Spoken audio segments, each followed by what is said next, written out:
Hello everyone, welcome back to the YouTube channel of Colonel Roy Defense Academy. I am Shiva Mishra and I am delivering the third lecture of set theory from this platform. तो इससे पहले lectures में हमने discuss किया था set theory के most of the topics cover हो गए थे और इस वीडियो में हम आगे के जो रिमेनिंग टॉपिक्स हैं उनको डिस्कस करने वाले हैं। तो आगे के जो टॉपिक्स हैं उसमें सिर्फ एक ही टॉपिक बचा था, जैसे मैंने बताया था कि नंबर ऑफ एलिमेंट्स सेट में कितने होंगे, ए यूनियन बी में कितना होगा, ए इंटरसेक्शन बी में अगर निकालना है तो कैसे होगा, या तीन सेट गिवन हो तो तीनों के बीच में किसी दो सेट में कितने होंगे, किसी एक में कितने होंगे, ये सब निकालने के लिए हमारे पास कॉन्सेप्ट्स हैं।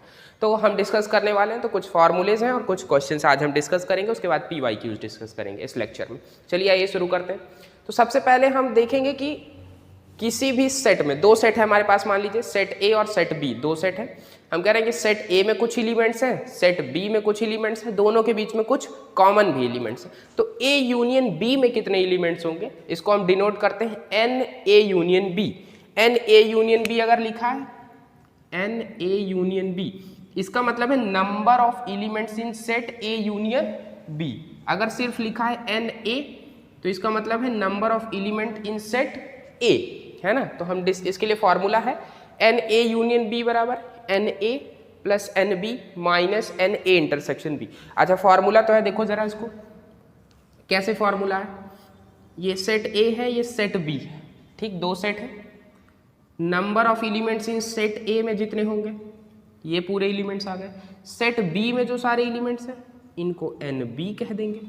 अब देखो दोनों ही सेट में जो कॉमन पार्ट है ए इंटरसेक्शन बी जो है ये कॉमन है, मतलब इसको हम दो बार जोड़ रहे हैं ना। एक बार सेट ए ले रहे हैं तब भी ये आ रहा है, एक बार सेट बी ले रहे हैं तब भी आ रहा है, इसीलिए हमने इसमें से क्या कर दिया, ए इंटरसेक्शन बी को एक बार माइनस कर दिया और ये फॉर्मूला बन गया n A union B is equals to n A plus n B minus n A intersection B. ठीक, अब देखिए इसी पर एक क्वेश्चन करते हैं, पहले इस पे एक क्वेश्चन कर लेते हैं फिर आगे के फॉर्मूले डिस्कस करते हैं। देखिए क्वेश्चन क्या है आपके पास, in a group of 400 peoples 250 can speak Hindi, 200 can speak English, the people who can speak both Hindi and English. 400 लोगों का ग्रुप है जिसमें से 250 लोग क्या बोलते हैं, 250 लोग बोलते हैं हिंदी, 200 लोग क्या बोलते हैं, इंग्लिश बोलते हैं।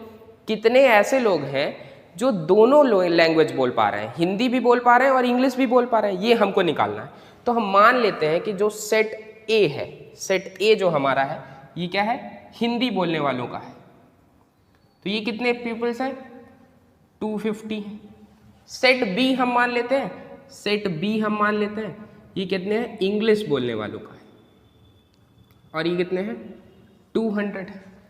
हमसे पूछा क्या है, जो दोनों बोल पाए, दोनों मतलब कि common part A intersection B. तो ए इंटरसेक्शन बी निकालना है हमें, ये क्या निकालना है, फाइंड करना है। ए यूनियन बी कितना है, एन ए यूनियन बी कितना है, एन ए यूनियन बी है 400। गिवन है कि टोटल कितने लोग हैं, 400 पीपल्स हैं। फॉर्मूला है हमारे पास, एकदम आसानी से निकाल लेंगे, जरा देखो 400 एन ए कितना हो गया 250, एन बी कितना है 200 माइनस इसको x मान लो, कोई दिक्कत की बात नहीं। अब ज़रा निकालो ये कितना हो गया, x बराबर 50 आ गया, यहाँ से सॉल्व करके x बराबर 50, x बराबर 50। तो ऑप्शन कौन सा, थर्ड ऑप्शन हमारे पास हो गया। तो ये क्वेश्चंस में कुछ और नहीं है, बस लैंग्वेज ध्यान रखनी है ना। दो सेट दिया रहेगा, कभी कॉम्प्लीमेंट पूछेगा कि ए यूनियन बी का कॉम्प्लीमेंट क्या होगा, ए इंटरसेक्शन बी का कॉम्प्लीमेंट क्या होगा, ए यूनियन बी कॉम्प्लीमेंट क्या होगा, ये सब पूछेगा। तो हमें सिर्फ लैंग्वेज पे ध्यान रखनी है कि क्या गिवन है और क्या निकालना है। चलो इसके बाद और फॉर्मूले डिस्कस कर ले जरा। देखो वही आ गया, अब n A intersection B complement, n A intersection B complement, ये डैश लगा है ना, ये कॉम्प्लीमेंट है, इसको लिखते हैं कॉम्प्लीमेंट। अब ये क्या होगा, मतलब ए हो उसका इंटरसेक्शन बी कॉम्प्लीमेंट के साथ लें, मान लो यही है, इस पे हम डिस्कस करेंगे। ये सेट ए है, ये बी है, बी का कॉम्प्लीमेंट ले लो। बी का कॉम्प्लीमेंट मतलब बी को छोड़ के पूरा यूनिवर्सल सेट में जो भी है वो सब हो जाएगा, और ए के साथ उसका क्या लेना है, इंटरसेक्शन लेना। तो इसको हम ये भी लिख सकते हैं कि ए सेट में बी वाले सेट को माइनस कर दो, वही बचेगा ना। बी का कॉम्प्लीमेंट लोगे तो क्या बचेगा, ये वाला पोर्शन बचेगा। तो ये है क्या, ये पोर्शन है, ए में से बी को हमने माइनस कर दिया, वही पार्ट है, तो इसी को लिख दिया है n A minus B. N A minus B क्या है? N A minus n A intersection B. वही देखो पूरा एन ए सेट है, इसमें से ए इंटरसेक्शन बी वाले टर्म को हमने क्या कर दिया? माइनस कर दिया। तो ये फॉर्मूला हो गया। अब देखो तीसरा फॉर्मूला जो है बहुत इंपॉर्टेंट फॉर्मूला है। ये क्या है? डेल्टा लिख दिया सर। डेल्टा क्या है? ये है सिमेट्रिक डिफरेंस। ये क्या है? सिमेट्रिक डिफरेंस है। जरा ध्यान देंगे, सिमेट्रिक डिफरेंस मतलब n A symmetric difference B. इसका मतलब क्या है? कल पढ़ाया गया है, पिछला लेक्चर जो लोग नहीं देखें एक बार देख के आइए, तब ये और अच्छे से समझ में आएगा। ए सिमेट्रिक डिफरेंस बी क्या है? वो सारे elements, number of elements which belongs to exactly one of A और बी। कल बताया था, जरा एक बार फिर से देख लेते हैं, जो लोग भूल गए हैं एक बार देखते हैं। चलो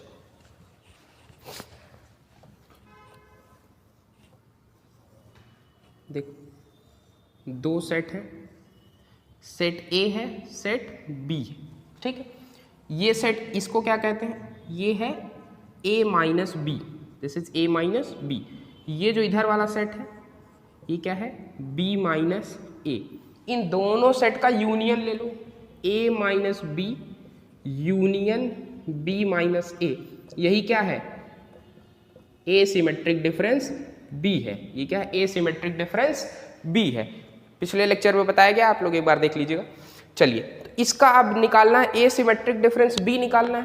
तो ध्यान से देखो क्या है ए सिमेट्रिक डिफरेंस? क्या है? A minus B union B minus A. अब यहाँ पे देखो एक ऊपर भी छोड़ दिया है क्वेश्चन मार्क करके, इसीलिए छोड़ दिया था। क्वेश्चन मार्क जहाँ लगा रहे बहुत इंपॉर्टेंट है।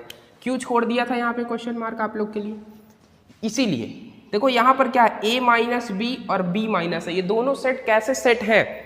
जरा देखो, इन दोनों सेट में अगर ए माइनस बी और बी माइनस ए में कुछ कॉमन पार्ट है? एक भी कॉमन पार्ट नहीं है, तो ऐसे सेट को कहते हैं डिसजॉइंट सेट। ऐसे सेट्स को क्या कहते हैं? Disjoint sets. मान लीजिए दो सेट है ए और बी, दोनों में कुछ भी कॉमन नहीं है, तो वो दोनों सेट्स कैसे होंगे? डिसजॉइंट सेट होंगे। तो अगर ए और बी डिसजॉइंट सेट है तो ए यूनियन बी कितना होगा? इसीलिए आपके लिए क्वेश्चन मार्क किया था कि दिमाग चलाना है। A union B common part तो है ही नहीं। कॉमन पार्ट नहीं मतलब इंटरसेक्शन में कितने एलिमेंट हैं? 0 एलिमेंट, मतलब ये वाला पूरा टर्म 0 हो जाएगा। तो अगर इसको लिखेंगे एन ए यूनियन बी, तो ये हो जाएगा n A plus n B. Common part है ही नहीं, तो एन ए इंटरसेक्शन बी कितना हो जाएगा? 0 हो जाएगा। अब सिमेट्रिक डिफरेंस में भी सेम काम आ रहा है, A minus B union B minus A है। तो दोनों कैसे हैं? डिसजॉइंट सेट्स हैं। तो हम इसको लिख सकते हैं n A minus B plus n B minus A. ये हो जाएगा कितना? N A symmetric difference B. एकदम आसानी से हो जाएगा क्योंकि ये दोनों कैसे हैं? डिसजॉइंट सेट्स हैं। यहाँ लिख सकते हैं disjoint sets, disjoint sets. Clear हो गई बात? सिमेट्रिक डिफरेंस क्या होता है? चलो नेक्स्ट फॉर्मूला क्या है? A complement union B complement. बहुत इंपॉर्टेंट है, ये बहुत ज़्यादा इंपॉर्टेंट है। A complement union B complement क्या चीज़ है? ये क्या नया चीज़ आ गया भाई हमारे सामने? समझ में नहीं आ रहा है। कल पढ़ाया था डी मॉर्गन्स लॉ। क्या पढ़ाया था? डी मॉर्गन्स लॉ पढ़ाया था। डी मॉर्गन्स लॉ क्या था कि ए यूनियन बी का जो कॉम्प्लीमेंट होता है, A complement intersection B complement होता है। वही चीज़ लिखी है देखो, A complement union B complement है, तो इसको हम लिख सकते हैं A complement intersection union B complement. ये लिखा है हमारे पास, तो ये है ए इंटरसेक्शन बी का होल कॉम्प्लीमेंट। तो इसको हमने क्या लिख दिया? ए इंटरसेक्शन बी का होल कॉम्प्लीमेंट। ये कॉम्प्लीमेंट है, दोनों तरह से डिनोट करते हैं, या तो सी लिख दो या तो डैश लगा दो, दोनों तरह से डिनोट करते हैं। अब देखो कोई कॉम्प्लीमेंट क्या होता है? किसी यूनिवर्सल सेट के अंदर कोई सेट है ए, तो उसका कॉम्प्लीमेंट होता क्या है? तो कॉम्प्लीमेंट कुछ और नहीं होता, यूनिवर्सल सेट में से वही सेट क्या कर दो? माइनस कर दो। तो तो कॉम्प्लीमेंट आ जाता है u माइनस a, वही कॉम्प्लीमेंट है। तो जो a इंटरसेक्शन b का कॉम्प्लीमेंट है, पूरे यूनिवर्सल सेट में से a इंटरसेक्शन b को हमने क्या कर दिया, माइनस कर दिया। तो ये आ गया क्या, a इंटरसेक्शन b का होल कॉम्प्लीमेंट। अगर ये बात आपको समझ में आ रही है तो नेक्स्ट वाला आप खुद से ट्राई करिए, एकदम सेम पैटर्न में है। a union a complement union b complement है, यहाँ पर है a complement intersection b complement. ये दो फॉर्मूले आपके पास लिखे हैं, इन्हीं का इस्तेमाल करिए और सॉल्व करिए। चलिए तो अब हम डिस्कस करते हैं कुछ क्वेश्चंस इसी टॉपिक से रिलेटेड। देखिए पहला क्वेश्चन क्या है, पहला क्वेश्चन डिस्कस करते हैं कि in a group of 50 peoples 35 speak Hindi, 25 speak both Hindi and English. देखो सेट थ्योरी में ना क्वेश्चन जितना जल्दी समझोगे उतना जल्दी सोल्यूशन होगा। सबसे पहले जब भी क्वेश्चन पढ़ो ये देखो क्या क्या गिवन है, तो इसमें जो जो गिवन है, जो हमारे पास इंफॉर्मेशन, उसको हम यहाँ पे राइट करते हैं। ज़रा देखो इसका कैसे सॉल्व करेंगे क्वेश्चन को। टोटल कितने पीपल्स हैं, 50 पीपल्स हैं, टोटल 50 पीपल्स हो गए। हिंदी बोलने वाले कितने हैं, 35 है। मतलब अगर उसको हम कह दें कि हिंदी बोलने वाले जितने हैं 35 है, NH कह दिया, मतलब number of peoples speaking Hindi. 25 speak both Hindi and English, मतलब बोथ का मतलब क्या हो गया कि N हिंदी इंटरसेक्शन इंग्लिश, दोनों बोलने वाले कितने हैं, वो 25 है, उसको नोट कर लिया हमने। टोटल कितने हैं, 50। And all the peoples speak at least one of the two languages. ये समझना बहुत ज़रूरी है कि एट लीस्ट का मतलब क्या है, मतलब कि जितने भी लोग हैं, टोटल 50 लोग हैं, उसमें से सारे लोग कम से कम एक लैंग्वेज तो बोलते हैं। कोई ऐसा नहीं है कि जिसको हिंदी भी ना आती हो, इंग्लिश भी ना आती हो, है ना। तो एक लैंग्वेज तो आती ही आती है। मतलब हम ये कह सकते हैं कि अगर दोनों का यूनियन ले लिया जाए, हिंदी और इंग्लिश का, तो टोटल कितना आ जाएगा, 50 आ जाएगा। क्योंकि सारे लोग कम से कम एक लैंग्वेज तो बोलते ही बोलते हैं, तो उसका यूनियन ले लेंगे तो कितना आ गया, 50 आ गया। निकालना क्या है, the number of peoples who speak English, जो सिर्फ इंग्लिश बोलते हैं वो निकालना है। और क्या निकालना है, इंग्लिश बट नॉट हिंदी, वो लोग जो इंग्लिश बोल रहे हो पर हिंदी ना बोल रहे हो, ये दोनों चीज़ निकालनी है। तो हमें निकालना है, पहला निकालना है कि इंग्लिश बोलने वाले कितने हैं, पहला क्वेश्चन हो गया। दूसरा क्वेश्चन इसी में है कि इंग्लिश तो बोल रहे हो लेकिन हिंदी ना बोल रहे हो, तो इंग्लिश में से जो हिंदी बोलने वाले हैं उनको हटा दिया जाए, इंग्लिश में से हिंदी बोलने वालों को हटा दिया जाए, वही आएगा। सबसे पहले ये निकालना है, पहला यही डिस्कस करते हैं, जो कि बहुत आसान है। आसान कैसे है, आपको फॉर्मूला पता है, N यूनियन है H यूनियन E कितना होगा, NH plus NE minus H intersection E। अभी फॉर्मूला यही बताया। यूनियन वाला दिया है 50, इसको 50 लिख लेंगे। हिंदी बोलने वाले कितने हैं, 35 लिख लिया। इंग्लिश बोलने वाले नहीं पता, X मान लिया। दोनों बोलने वाले कितने हैं, 25 लिख दिया। कुछ नहीं करना, X की वैल्यू निकालनी है, बहुत आसान हो गया ये तो। 50 इज इक्वल्स टू 35, तो X की वैल्यू कितनी आ गई, 40 आ गई। क्लियर हो गई बात। मतलब इंग्लिश बोलने वाले कितने हैं, 40। अब देखो दो ऑप्शन है, एक इसमें 40 है, एक इसमें 40 है, बाकी किसी में नहीं है, ये दोनों काट दो पहले ही, खत्म। अब ध्यान से देखो, अगर ऑर्डर देखोगे ना तो अपने आप ऑप्शन पता चल जाएगा, निकालने की भी जरूरत नहीं। कैसे, इंग्लिश कॉमा दिस, तो सबसे पहला ऑप्शन क्या आना चाहिए, 40 कॉमा दिस, है ना। ये तो ये हो गया कि इंग्लिश बोलने वाले 15 है और बाकी 40 है, तो ये ऑप्शन नहीं हो सकता, होगा यही। ये बात हम ऑप्शन के लिए निकालेंगे, लेकिन सीखना बहुत ज़रूरी है ना। तो अब सीखेंगे कि इंग्लिश बट नॉट हिंदी यानी E माइनस H कैसे निकालेंगे, E माइनस H कैसे निकालेंगे ये भी हम सीखेंगे। तो ज़रा इसको आप नोट कर लीजिए, उसके बाद हम आप डिस्कस करते हैं आगे। चलो ज़रा यहीं देखो, N E माइनस H निकालना है। मतलब कि देखो वेन डायग्राम से समझोगे एकदम क्लियर हो जाएगा 1 मिनट में। ये हिंदी बोलने वाले थे, ये क्या थे, इंग्लिश बोलने वाले थे, ठीक है। हिंदी बोलने वाले टोटल कितने हैं, NH कितने हैं, 35। इंग्लिश बोलने वाले तुमने निकाल लिया, कितने हैं, 40 है, ठीक, ये निकाल लिया तुमने। अब हमें वो निकालना है, ये इंग्लिश वाले हैं, ये हिंदी वाले हैं। इंग्लिश बोल रहे हो लेकिन हिंदी ना बोल रहे हो, मतलब कि इंग्लिश बोलने वाले हो माइनस जो दोनों का कॉमन पार्ट है इंग्लिश वाले में से वो हटा दिया जाए, माइनस कर दिया जाए, यही कह रहा है ना। तो इंग्लिश वाले में से जो कॉमन पार्ट था ई इंटरसेक्शन एच हटा दिया गया। इंग्लिश कितने थे टोटल? 40 थे, माइनस इंटरसेक्शन में कितने हैं? 25 दिख रहा है, 25 है, माइनस 25 कर दिया, कितना आ गया? 15 आ गया। एकदम आसान हो गया ना, एकदम आसान हो गया। देख लो ऑप्शन कौन सा, 40, 15 हो गया। चलिए इसको नोट कर लीजिए, इसके बाद नेक्स्ट क्वेश्चन जो लिखा है उसको ट्राई करते हैं हम। जरा देखिए नेक्स्ट क्वेश्चन कह क्या रहा है, पहले तब तक उसको समझते हैं हम लोग। नेक्स्ट क्वेश्चन क्या कह रहा है? एक्स क्या है? Universal set. कल पढ़ाया गया यूनिवर्सल सेट क्या होता है। यूनिवर्सल सेट कोई दो सेट है ए और बी के लिए, ये क्या है? यूनिवर्सल सेट है। ए में 200 एलिमेंट्स है, बी में 300 एलिमेंट्स, ठीक है। ए इंटरसेक्शन बी में 100 एलिमेंट्स, ठीक। निकालना क्या है? N A complement intersection B complement निकालना है। ये दिया गया है, sorry, n A complement intersection B complement कितना दिया गया? 300 दिया गया है। प्रोवाइडेड एन एक्स कितना होगा, मतलब यूनिवर्सल सेट में कितने एलिमेंट्स होंगे, ये निकालना है हमको। जरा देखते हैं क्या क्या गिवन है, पहले वो लिख लेते हैं फिर सोल्यूशन डिस्कस करते हैं। देखो गिवन क्या क्या है। एन ए गिवन था, एन ए लिख लिया 200, एन बी गिवन था 300 लिख लिया। ए इंटरसेक्शन बी में कितने हैं? 100 है, ये भी लिख लिया, ठीक। N A complement intersection B complement में कितने हैं? 300, ये भी लिख लिया। एक्स में कितने होंगे, मतलब यूनिवर्सल सेट में कितने होंगे, ये निकालना है। वेन डायग्राम से जरा समझते हैं।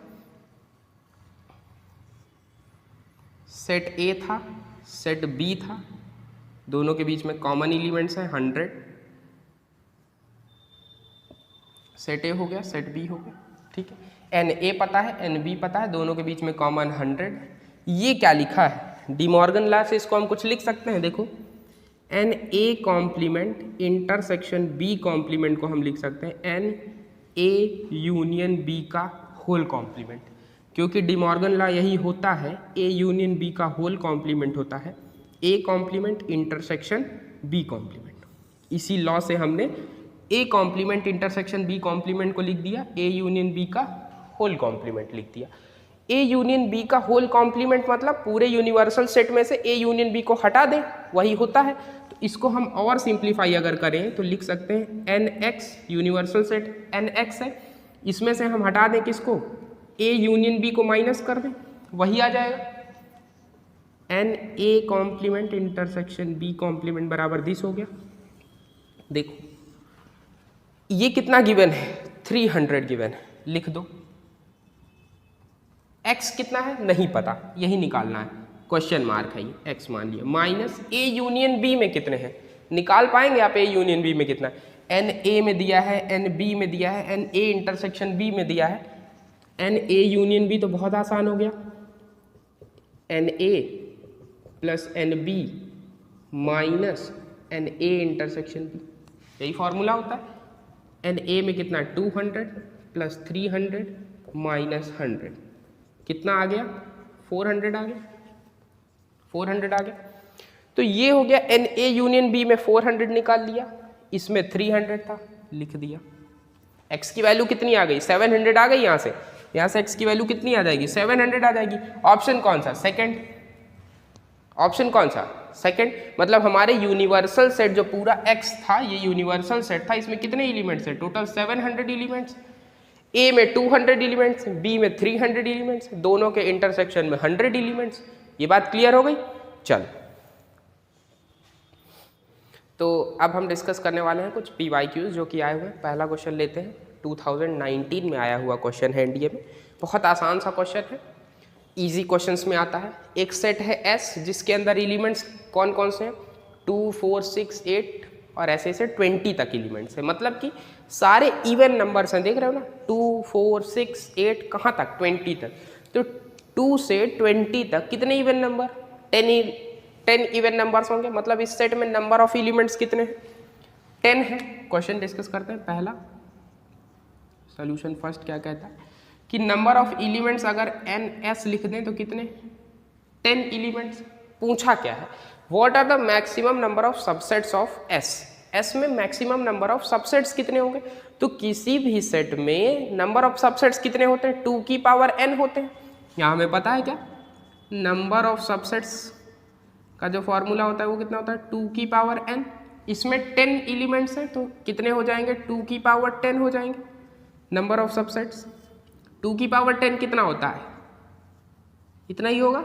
सॉल्व कर लो। ऑप्शन कौन सा, डी ऑप्शन। बहुत आसान क्वेश्चन था, बहुत आसान, मतलब बिना देखे भी सॉल्व कर सकते थे। चलो दूसरा क्वेश्चन देखते हैं। थोड़ा सा मीडियम लेवल क्वेश्चन है, दिमाग लगाने की ज़रूरत है इसमें। दिमाग लगाने की कैसे ज़रूरत है, ज़रा देखिए। ए यूनियन बी में ये एलिमेंट्स दिए गए, x, x minus A, x minus be greater than 0 है और ए लेस देन बी दिया है। अब देखो ये कंडीशन ट्रू कब होगी, ये कंडीशन ट्रू कब, एक्स क्या है, 0 से बड़ा है, 0 से क्या है बड़ा है, एक्स ग्रेटर देन 0, यहाँ पे हमने लिख दिया है A union B, this is greater than B, और ए लेस देन बी है, मतलब ए क्या है, बी से छोटा है। अच्छा देखो ए तो हमारा क्या है, बड़ा ही बड़ा है, एक्स जो है क्या है 0 से बड़ा है। ये दोनों भी पॉजिटिव हो जाए, मतलब एक्स माइनस ए, एक्स माइनस बी कब पॉजिटिव होंगे, दोनों अगर निगेटिव हो जाए, मान लो ये भी लेस देन 0 हो जाए, ये भी लेस देन 0 हो जाए, तो हमारा जो तीनों का प्रोडक्ट आएगा वो ग्रेटर देन 0 आएगा। तो अब देखो x माइनस ए लेस देन 0 कब होगा, जब x a से छोटा हो, x क्या हो, a से छोटा हो, और x minus be less than 0 कब होगा, जब x क्या होगा, लेस देन b होगा। तो ये देखो ये दोनों केस आ गए हमारे पास, x लेस देन a और x less than b। Set a हो गया, ये सेट a कह दिया इसको हमने x such that x less than a, और इसको हमने क्या दिया, सेट b कह दिया, सेट b कह दिया, x such that x less than b कह दिया। अब देखो कौन सा ऑप्शन दिख रहा है, कोई ऑप्शन ऐसा दिख रहा है जहां पे सेट a में x less than a, x less than b हो जाए। क्लियर बात हो गई। अब देखो बाकी केसेस में यहाँ तो लेस देन a हो गया, लेकिन यहाँ पर ये निगेटिव साइन दे देगा, x पॉजिटिव है, x पॉजिटिव है, ये पॉजिटिव होगा, ये क्या देगा, निगेटिव देगा, तो ये टोटल क्या हो जाएगा, ग्रेटर देन 0 नहीं आएगा। तो बाकी केसेस ऐसे कैंसिल आउट हो जाएंगे, बचेगा कौन सा, थर्ड वाला। एक पर्टिकुलर केस क्या हो सकता है कि ये भी लेस देन 0 हो जाए, ये भी लेस देन 0 हो जाए, तो दोनों निगेटिव और निगेटिव और निगेटिव कितना हो जाता है, पॉजिटिव हो जाता है। इस तरह से हम कह सकते हैं कि ये वाला ऑप्शन हमारा सही है। तीसरा क्वेश्चन देखते हैं जरा, तीसरा क्वेश्चन डिस्कस करते हैं कि if a set A contains 3 elements. इस तरह के बहुत क्वेश्चंस आते हैं, मैक्सिमम वैल्यू, मिनिमम वैल्यू।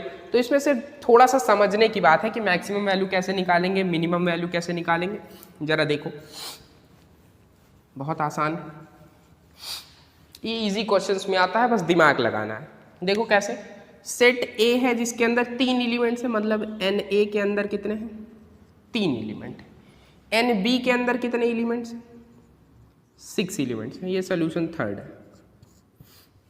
पूछा क्या है, what is the minimum number of elements that A union B है। ए और बी, अच्छा देखो मैं तुम्हारे पास 2-3 केस ही दिखा रहा हूं तुमको। ये ए यूनियन बी का एक केस है, ए यूनियन बी का एक केस है। दूसरा केस जरा देखो,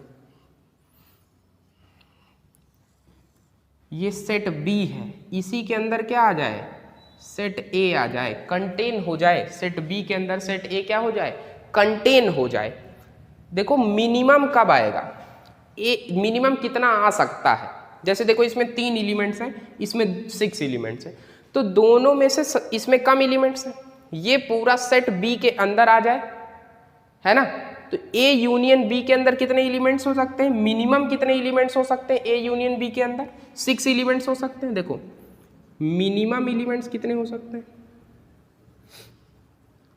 एलिमेंट्स कितने हो सकते हैं, जो भी दोनों में से बड़ा होगा। जैसे मान लो सेट बी, इसमें 6 एलिमेंट है, सेट ए में 3 एलिमेंट्स है, ए किसके अंदर आ गया, बी के अंदर कंटेन हो गया, तो यूनियन कितना आएगा इन दोनों का, टोटल बी ही आ जाएगा, सेट बी आ जाएगा, एन ए यूनियन बी कितना आएगा, बी के बराबर आ जाएगा, है ना। तो मिनिमम नंबर ऑफ एलिमेंट्स कितने हो सकते हैं, 6 हो सकते हैं। अब ये तो हो गया minimum elements A union B में, ए यूनियन बी में कितना आएगा। अगर हमको डिस्कस करना है कि मैक्सिमम एलिमेंट कितने हैं, मैक्सिमम एलिमेंट किसमें, ए इंटरसेक्शन बी में, ए इंटरसेक्शन बी में मैक्सिमम एलिमेंट कितने हो सकते हैं? अरे बहुत आसान है, इसमें 3 एलिमेंट्स, इसमें 6 एलिमेंट्स, कॉमन कितने हो सकते हैं? मैक्सिमम पॉसिबिलिटी यही कॉमन है कि जो ये पूरा सेट ए है किसके अंदर आ जाए, सेट बी के अंदर इंक्लूड हो जाए। तो दोनों में कॉमन कितने एलिमेंट्स हो जाएंगे? 3 एलिमेंट्स कॉमन हो सकते हैं, इससे कम हो सकते हैं, इससे ज़्यादा नहीं हो सकते। जैसे 4 एलिमेंट्स तो कभी कॉमन हो ही नहीं सकते क्योंकि इसके अंदर 3 से ज़्यादा एलिमेंट्स ही नहीं है। तो मैक्सिमम अगर कॉमन एलिमेंट्स होते हैं तो सिर्फ 3 ही हो सकते हैं, इससे कम हो सकते हैं। माना 2 हो सकते हैं, 1 हो सकता है, 0 हो सकता है, दोनों डिसजॉइंट सेट हो सकता है। लेकिन अगर पूछ ले कि मैक्सिमम एलिमेंट्स कितने होंगे ए इंटरसेक्शन बी में, तो ये कितने होंगे? 3 एलिमेंट्स होंगे। मैक्सिमम एलिमेंट यहाँ पे हम लिख सकते हैं maximum of n A intersection B.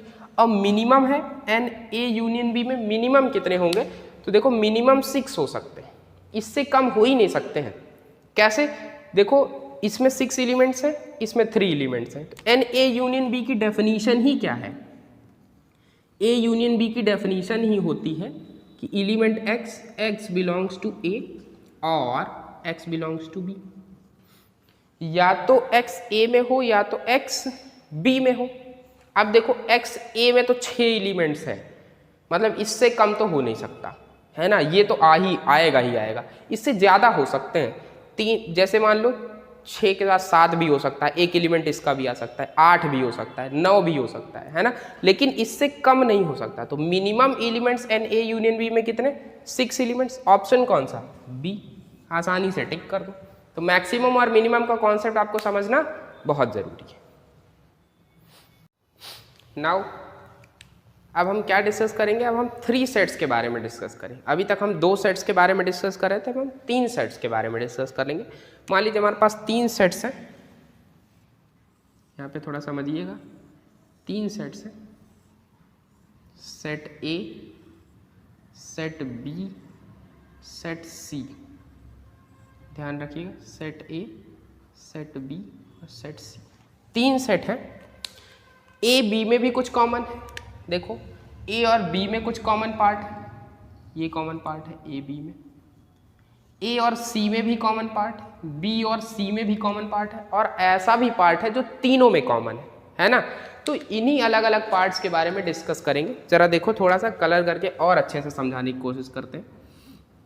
जो रेड से कलर कर रहे हैं ये तीनों में कॉमन है, ये पार्ट क्या है? तीनों में कॉमन है। ध्यान देना, देखो ए में भी आ रहा है, बी में भी आ रहा है और सी में भी आ रहा है। जो ब्लू से कलर कर रहे हैं जितना पार्ट, वो किन्हीं 2 सेट्स के अंदर आ रहा है। जितना पार्ट ब्लू से कलर कर रहे हैं वो आ रहा है 2 सेट्स के अंदर आ रहा है। ध्यान देना, ये पूरा पार्ट 2 सेट्स के अंदर में आ रहा है। तीसरा पार्ट क्या होगा? ये होगा।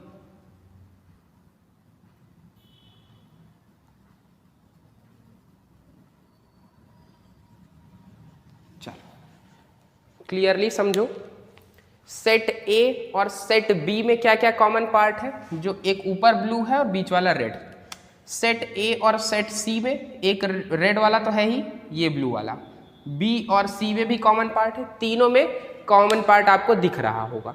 अब देखो ऐसे ही सेट के लिए इन 3 सेट्स हैं इसमें, ए बी और सी, इनके लिए हमारे पास फॉर्मूला है कि मान लो तीनों का यूनियन निकालना है, A union B union C निकालना है। तो इसके लिए फॉर्मूला है एन ए, मतलब ए में जो एलिमेंट्स होंगे उसको जोड़ दो, बी में जो एलिमेंट है उसको जोड़ दो, सी में जो एलिमेंट्स है उसको जोड़ दो। उसके बाद देखो क्या हो क्या रहा है, ए में जोड़ने पर, बी वाले जोड़ने पर और सी वाले जोड़ने पर देखो जो कॉमन पार्ट है वो कई बार आ जा रहा है ना। तो उसी में से जो कई बार आ रहा था उसको हमने हटा दिया। जैसे ए इंटरसेक्शन बी वाला जो कॉमन पार्ट है वो 2 बार आ रहा था तो हमने 1 बार हटा दिया। इसी तरह से ए इंटरसेक्शन सी 2 बार आ रहा था तो 1 बार हटा दिया, बी इंटरसेक्शन सी 1 बार आ रहा था तो हटा दिया, minus A intersection B minus B intersection C minus A intersection C. तीनों में से ए बी को ले लिया, बी सी को ले लिया, ए और सी को ले लिया, तीनों का इंटरसेक्शन पार्ट हमने हटा दिया। बाकी एक बार तीनों का जो मेन पार्ट है इंटरसेक्शन पार्ट उसको एक बार ऐड कर दिया क्योंकि वो एक बार ज़्यादा माइनस हो रहा था, है ना। तो ये हो गया A union B union C का फॉर्मूला हो गया। अब देखो इसी में से अगर इसी सेट्स में कह दे कि ऐसा बताओ कि वो सारे एलिमेंट्स बताओ जो एग्जैक्टली दो सेट में हो, मतलब ए बी के कॉमन पार्ट में हो या फिर ए सी के कॉमन पार्ट में हो या फिर बी और सी के कॉमन पार्ट में, सिर्फ कॉमन पार्ट में हो, मतलब ए इंटरसेक्शन बी में मिले, ए इंटरसेक्शन सी में मिले, बी इंटरसेक्शन सी में मिले, सिर्फ वही पार्ट्स बताना है। तो इसके लिए फॉर्मूला है हमारे पास n A intersection B, n B intersection C, n A intersection C, तीनों को हमने क्या कर दिया, ऐड कर दिया, क्योंकि 3 बार जो तीनों में कॉमन है वो 3 बार आ रहा था तो उसको हमने क्या कर दिया, माइनस कर दिया। तो अब हमारे पास बचा क्या, जितना ब्लू कलर है इसमें, देख रहे हो जितना ब्लू कलर है उसमें वही है ये number of elements in exactly 2 of the sets A B C. तो जितना उसमें ब्लू कलर से है, रेड वाला भी नहीं, सिर्फ ब्लू वाला, वही है ये और कुछ नहीं। अब देखो, अब कह दे कि number of elements in exactly 1 of the sets इतना, तो अब देखो एक और कलर का इस्तेमाल कर रहे हैं, यहाँ पे ब्लैक कलर का इस्तेमाल कर रहे हैं। तो बाकी जो बचा हुआ पार्ट है इसको हमने किससे कलर कर दिया, ब्लैक कलर से कर रहे हैं, है ना। ये जितना बचा हुआ पार्ट है जो भी ब्लैक कलर से हो रहा है,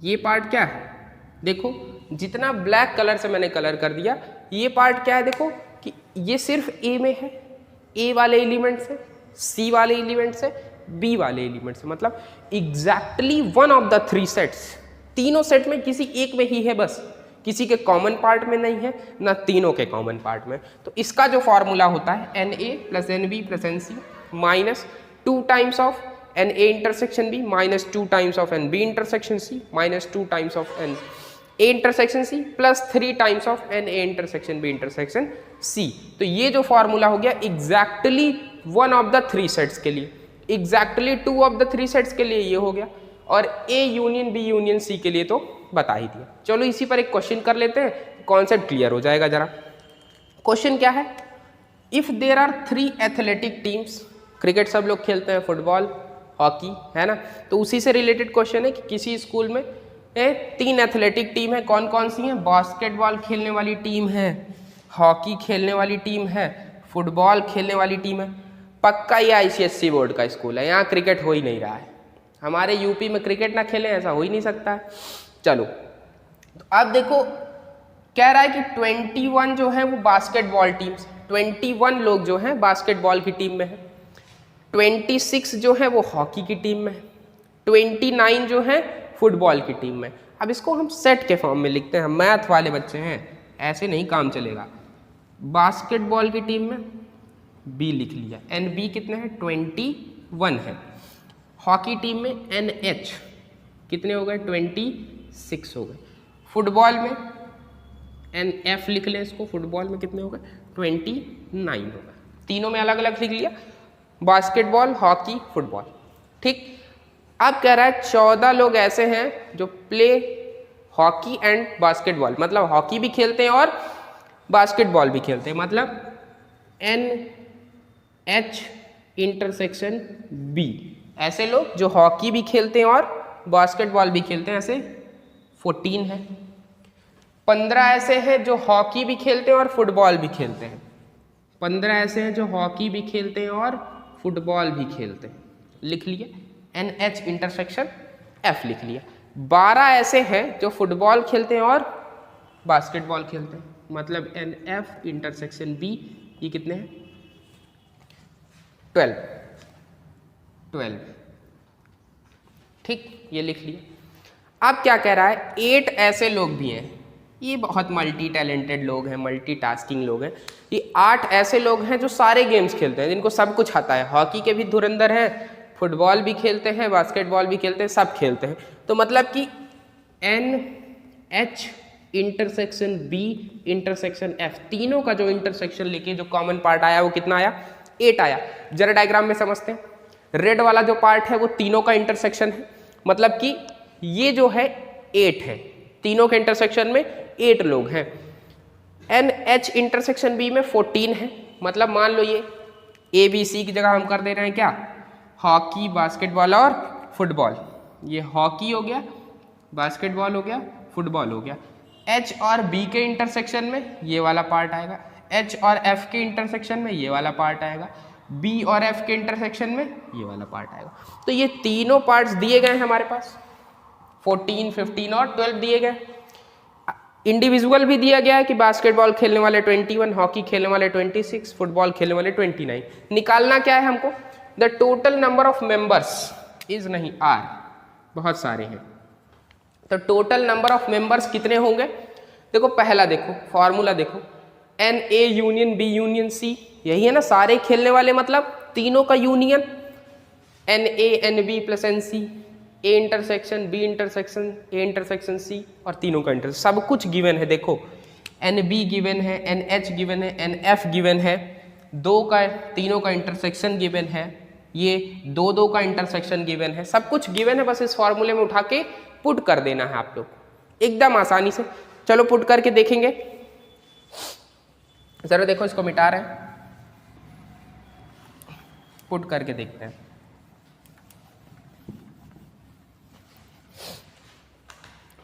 पुट करके देखते हैं।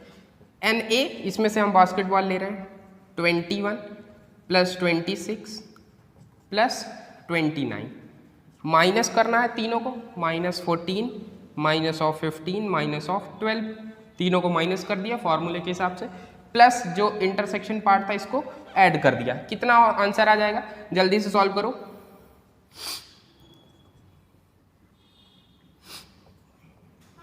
$76 माइनस प्लस 8 कर दो, माइनस इसको उसको करो,